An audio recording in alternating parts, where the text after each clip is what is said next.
Welkom by ons gids oor die gebruik van betaalstaatsagteware om betaalstaatperiodes af te sluit. Hierdie proses is noodsaaklik vir akkurate betaalstaatverwerking en nakoming. Ons sal ondersoek hoe om dit effektief te bestuur in Sage Business Cloud Payroll. Voor sluiting 'n betaalstaatperiode, maak seker dat alle nuwe werknemers bygevoeg word en diegene wat vertrek het, verwerk word. Salarisse vir gedeeltelike werkmaande moet pro rata bereken word en alle betaalstaatinsette moet gefinaliseer word, insluitend verdienste, aftrekkings en voordele. Om 'n betaalstaatperiode af te sluit, navigeer na Maatskappy Bestuur Betaalperiodes.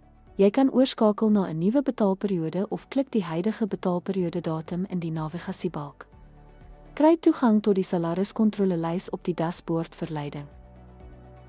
Dit is belangrik om die korrekte betaalperiode datum te bevestig voordat enige werknemer invoer verwerk word. Akkurate jaar tot datum waardes en korrekte belastingberekeninge hang af van die behoorlike sluiting van die betaalstaatperiode. Ten slotte, die sluiting van 'n betaalstaatperiode is van kardinale belang vir die handhawing van akkurate rekords en nakoming. Deur hierdie stappe in Sage Business Cloud Payroll te volg, kan jy 'n betaalstaatperiode finaliseer en doeltreffend voorberei vir die volgende. Dankie vir die kyk.